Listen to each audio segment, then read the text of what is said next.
Kalingap Edu hindi makapaniwala sa naging sagot sa kanya ni VNC mga Kalingap kung saan mas lalo pa niyang nakilala at lalo pang gumaan ang loob ni Kalingap Edu nang malaman niya ito kay VNC.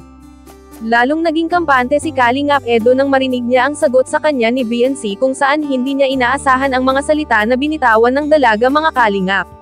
Dito nga po mga Kalingap nakita niya kung gaano nga ba ka-loyal sa kanya si VNC at isa pa dito nakita rin ni Kalingap Edu na malaki ang pag-asa niya na maging silang dalawa mga Kalingap. Kamusta po mga Kalingap at muli ay nagbabalik ang inyong lingkod, Kalingap Vlogs Channel. Magbibigay ng sariwang update patungkol sa inyong paboritong Kalingap beneficiary na si VNC mga Kalingap. At syempre kung bago ka pa lang sa ating munting YouTube channel at gusto mo ng ganitong klase ng topic patungkol sa inyong paboritong beneficiary ay huwag maiyang mag-subscribe para updated pa po kayo mga Kalingap sa mga susunod pa nating videos mga Kalingap. Good news po mga Kalingap, pinatunayan po mismo ni VNC sa kanyang mga salita kung gaano ba talaga siya ka-loyal hindi lang sa Kalingap maging kay Kuya Edo.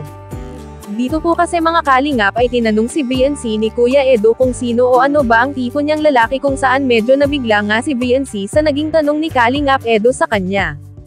Ang sabi nga po kasi ni VNC mga Kalingap ay hindi niya daw kailangan ng lalaki dahil ang gusto nga daw ni VNC mga Kalingap ay yung kasama niya sa panahong iyon walang iba kundi si Kalingap Edo.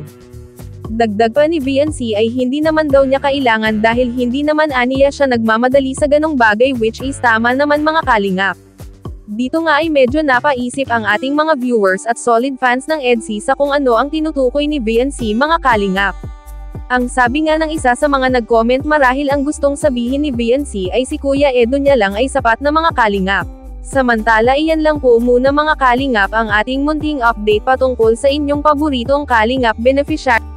At syempre kung bago ka lang po sa ating YouTube channel ay huwag maiyang mag-subscribe para updated pa po kayo sa mga susunod pa nating videos mga Kalingap.